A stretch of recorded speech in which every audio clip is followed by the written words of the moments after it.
Hello my dear student, welcome back to my YouTube channel Subhash study centre.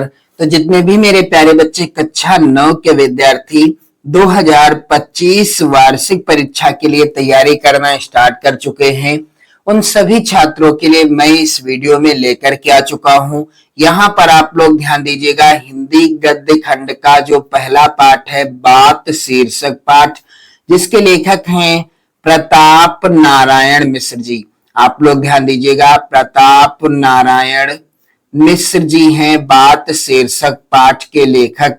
और इस पाठ का पहला जो गद्यांश है मेरे प्यारे बच्चों, इस गद्यांश पर आधारित जो यहाँ पर 3 प्रश्न हैं इनको सॉल्व कराऊंगा। गद्यांश क्या है मेरे प्यारे बच्चों, यहाँ पर आप सभी लोग ध्यान देंगे। यदि हम वैध होते तो कफ और पित्त के सहवर्ती बात की व्याख्या करते तथा भूगोल वेत्ता होते तो किसी देश के जलवात का वर्णन करते। प्रताप नारायण मिश्र जी कहते हैं कि यदि हम वैध होते पेशे से, या हमारा बिजनेस वैध वाला होता, यानी हम वैध होते तो हम क्या वार्तालाप करते, कफ और पित्त के सहवर्ती बात की वार्ता या व्याख्या करते। और यदि हम भूगोल वेत्ता होते तो किसी देश के जल और वायु यानी वहां के जलवायु का वर्णन करते या वहां के मानसून का वर्णन करते। किंतु दोनों विषयों में से हमें एक बात कहने का भी प्रयोजन नहीं है। हम तो केवल उसी बात के ऊपर 2-4 बातें लिखते हैं जो हमारे तुम्हारे संभाषण के समय मुख से निकल के परस्पर हृदयस्थ भाव को प्रकाशित करती रहती हैं। मेरे प्यारे बच्चों, यह गद्यांश है और इस गद्यांश के नीचे दिए गए हैं 3 प्रश्न। पहला प्रश्न है, उपर्युक्त गद्यांश के पाठ और लेखक का नाम लिखिए। और दूसरा प्रश्न है, रेखांकित वाक्य की व्याख्या कीजिए।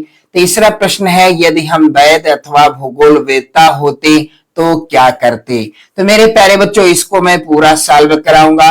चैनल पर यदि आप नए हैं तो चैनल को सब्सक्राइब कर लें। हिंदी विषय की धुआंधार तैयारी करने के लिए आप चैनल को जरूर सब्सक्राइब कर लें। 2025 वार्षिक परीक्षा के लिए आप सभी से रिक्वेस्ट है कि वीडियो को उन सभी अपने मित्रों को शेयर कर दें जिन्हें इस वीडियो की परम आवश्यकता है। मेरे प्यारे बच्चों, यहाँ पर आप सभी लोग ध्यान देंगे, जब आप नोट्स बनाइएगा या परीक्षा में लिखिएगा तो सबसे पहले उसी गद्यांश के शुरुआत के शब्दों को काले पेन से, यहाँ पर तो मैंने रेड पेन से लिखा है लेकिन आपको काले पेन से लिखना है।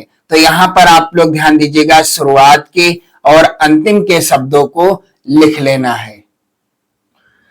यहां पर शुरुआत के शब्द क्या हैं, यदि हम वैध होते, और अंतिम के शब्द हैं मेरे प्यारे बच्चों रहती है। इस तरीके से आप लोग यहां पर ध्यान दीजिएगा, मैंने लिख दिया है, आपको काले पेन से लिखना है। संदर्भ यदि पूछा जाता है तो संदर्भ आप हेडिंग डालिएगा। संदर्भ नहीं पूछा जाता है, यहाँ पर इस प्रश्न में पूछा गया है पाठ का नाम और लेखक का नाम। तो पाठ का नाम क्या है, आप हेडिंग डाल देंगे पाठ का नाम। क्या हेडिंग डाल देंगे उत्तर में, पाठ का नाम। यहाँ पर आप लोग ध्यान देंगे मेरे प्यारे बच्चों, पाठ का नाम क्या है, बात।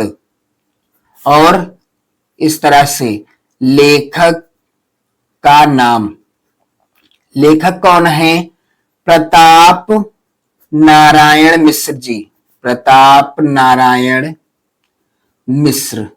इस तरीके से आप लिख दीजिएगा यदि इस तरीके से प्रश्न आता है। और यदि पूछ लिया जाता है संदर्भ लिखिए, तो संदर्भ आप देख सकते हो कैसे लिखा गया है।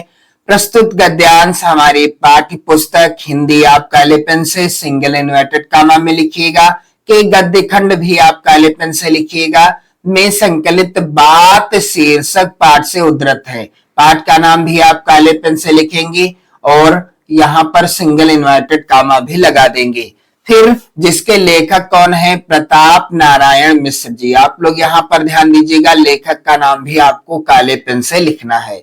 संदर्भ सेम इसी तरह से लिखना है। इस पाठ का कोई भी गद्यांश हो, संदर्भ सेम यही रहेगा।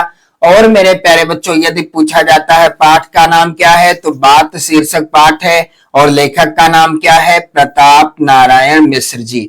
उम्मीद करता हूं वीडियो आपको अच्छा लगेगा।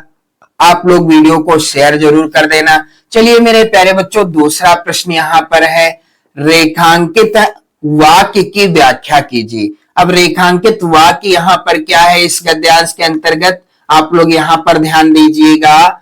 यहां से हम तो केवल उसी बात के ऊपर 2-4 बातें लिखते हैं जो हमारे तुम्हारे संभाषण के समय मुख से निकल निकल के परस्पर हृदयस्थ भाव को प्रकाशित करते रहते हैं। यह है रेखांकित अंश। अब इसकी व्याख्या क्या हो जाएगी, रेखांकित वाक्य या रेखांकित अंश की व्याख्या इस तरीके से आपको हेडिंग डाल देना है मेरे प्यारे बच्चों। इसके बाद व्याख्या क्या हो जाएगी, लेखक कहता है कि यह बात वह शब्द है जिसे हम संभाषण या बातचीत कहते हैं। संभाषण या बातचीत कहते हैं। इस बात के द्वारा ही हम अपनी भावनाओं को प्रकट करते हैं और अपने विचार दूसरों को क्या करते हैं, समझाते हैं।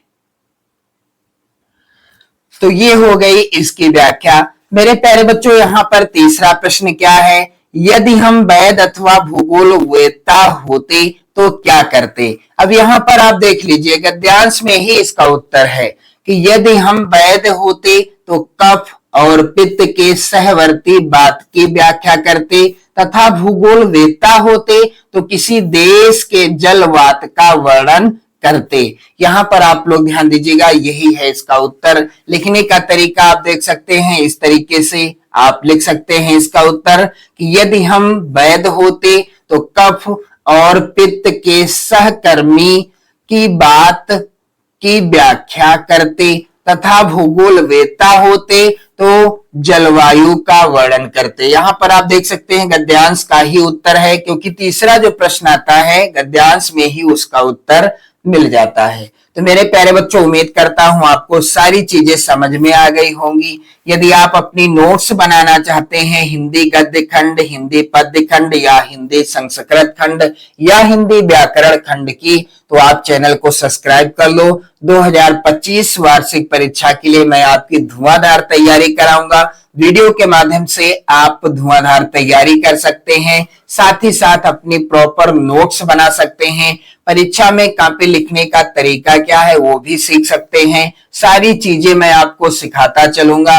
चैनल को आपको सब्सक्राइब कर लेना है, वीडियो को लाइक कर देना है और अपने इष्ट मित्रों में ज्यादा से ज्यादा शेयर भी कर देना है। जय हिंद मेरे प्यारे बच्चों।